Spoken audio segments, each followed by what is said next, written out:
30 years old. That's the age when I started noticing everything changing, both in my body and in my clients. It's not dramatic, it's not overnight, but it is real. And the advice that works for 20-year-olds suddenly stops working.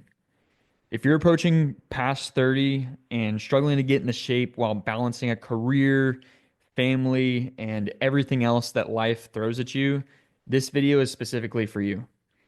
I'm going to break down the 5 biological changes that happen after 30 that sabotage your fitness and exactly how to overcome each one. No BS, no miracle solutions, just science-based strategies that work for people with real lives and metabolisms. So let's dive in. Before we get into the solutions, let me explain why most fitness advice fails people over 30. All right, the fitness industry is obsessed with two demographics: college kids with perfect hormones, and then genetic outliers who respond to any sort of training program. And neither of these groups experience what happens to the average person after 30, right? Like natural testosterone decline about 1% per year after 30 years old, decreased insulin sensitivity, reduced recovery capacity, increased work and family responsibilities, accumulated stress and injuries, and slower metabolic rates. Yet the industry keeps pushing the same advice: just work harder, no pain, no gain. And the reality is that after 30, your biology changes, your hormones shift, your recovery slows, your stress load increases. And if your approach doesn't account for these biological realities, you'll keep spinning your wheels no matter how hard you try. What you need isn't more motivation or discipline. You need a program that works with your biology and not against it. And that's what I'm going to share with you today.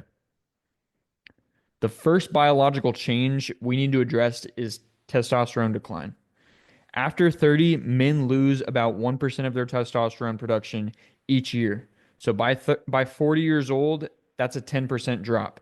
By 50, that's 20% decrease. Lower testosterone means harder to build muscle, easier to gain fat, less energy and drive, and slower recovery. And most fitness programs completely ignore this reality. They expect you to train like you did when you were 22 years old, when your hormones were at their peak. And here's how we counteract this natural decline. First, prioritize compound lifts. Things like squats, deadlifts, bench press, rows, overhead press. The greatest hormonal response come from these. Focus on these movements at least 2 to 3 times per week. Second, optimize your training volume. All right, more is not always better after 30. 3 45-minute strength training sessions per week with the right intensity will outperform 6 mediocre workouts every time. Third, prioritize sleep. Testosterone production happens primarily during deep sleep. 7 hours minimum, 8 hours is optimal. The research is clear. These three changes can increase natural testosterone production by up to 24% in just 12 weeks without any sort of medications or supplements or interventions like that.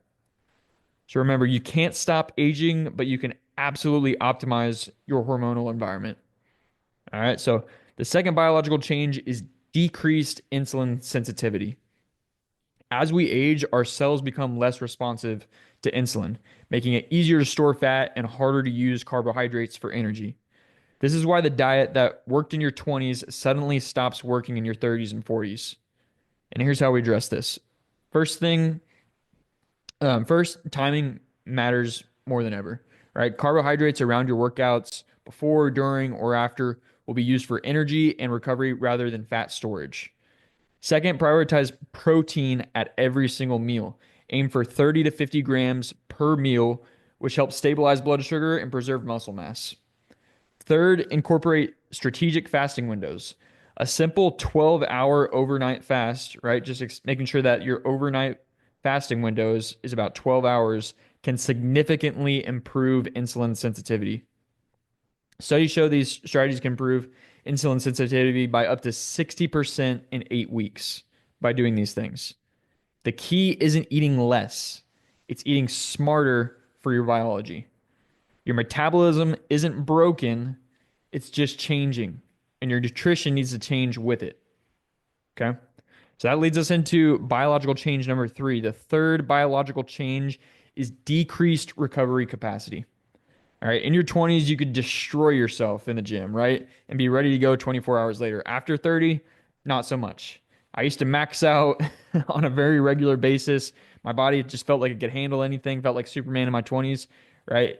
It takes me a long time to recover from maxing out on lifts in my 30s. Okay. And this is why high frequency, high intensity training programs often lead to burnout, even injuries and plateaus for people over 30.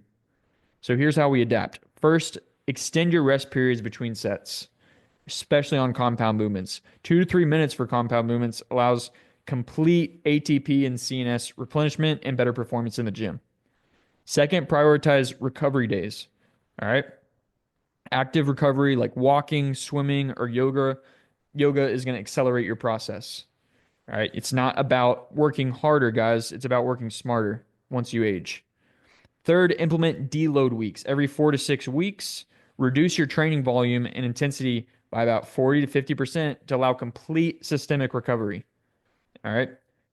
After training really hard, so you should be training intensely in the gym, your body should need a deload week. So we implement that for our clients every 4 to 5 weeks. Now, research from the Journal of Strength and Conditioning shows that proper recovery protocols can increase strength gains by up to 28% in trainees over 35. So the counterintuitive truth is that sometimes training less needs leads to better results, especially after 30. Okay? That leads us into biological change number four. The fourth biological change is accumulated joint stress. Now, by 40, most people will have some degree of wear and tear on their joints from decades of use. Most people by 30. And this doesn't mean you can't train hard, it just means you need to train smart. Here's how we protect and strengthen the joints. Okay, so first, prioritize range of motion over load. Full range of motion with moderate weight builds more functional strength than partial reps with heavy weight. So don't load yourself under a squat rack and do half reps and ego lift with as much weight as you possibly can. You're just destroying your joints and you're not getting much out of that movement. A full, 90-degree squat with moderate weight, but you're getting that full range of motion is going to do a lot more for you. Okay. Second, incorporate daily mobility work.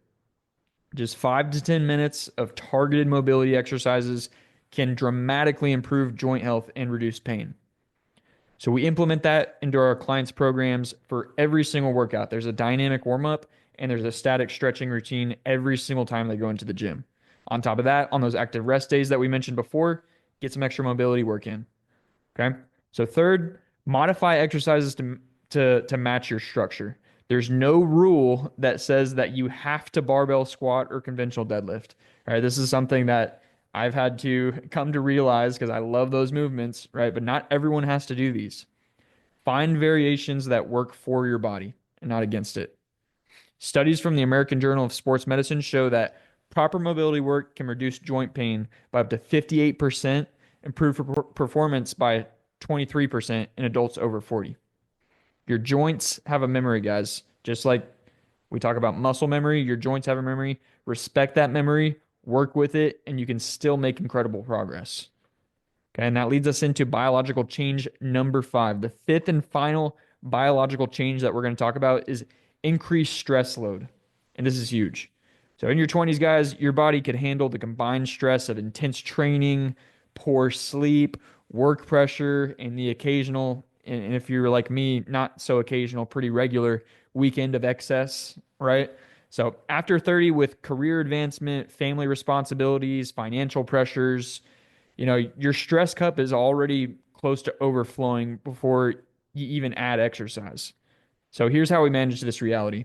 First, match your training intensity to your recovery capacity. On high stress weeks, dial back the intensity. On low stress weeks, push a little bit harder, right? Auto regulate like that. Second, implement strategic stress reduction. Okay, so daily meditation, nature exposure, social connection, these These aren't optional extras. They're essential components of your fitness program. You have to have stress management uh, practices in place to deal with this. Okay. So third, track your heart rate variability. This is something I've been doing with my Whoop, and this is absolutely huge. Okay. This is a simple metric that tells you exactly how recovered your nervous system is and when to push harder versus when to back off. Right. Research from the Journal of Applied Physiology shows that stress management techniques can improve exercise performance by up to 41% and accelerate recovery by 37%. So your body doesn't know the difference between work stress or training stress. It's all stress, and it all counts against your recovery budget, if you will. All right. So how do we implement this and put it all together? Guys, the 5 biological changes that happen after 30 and exactly how to adapt your approach summed up. So testosterone decline, and you want to do compound lifts, optimal volume, optimize that sleep to combat this. Insulin sensitivity. So we want to do strategic carb timing, protein at every meal in these fasting windows while you're sleeping. All right. Pushing that fasting a little bit farther. Recovery capacity. Okay. Extend. So we want to extend rest periods, have recovery days, and deload weeks. All right. For joint health, we want full range of motion, not ego lifting with half range, daily mobility, and exercise modifications that fit past injuries and where you're at this point in life.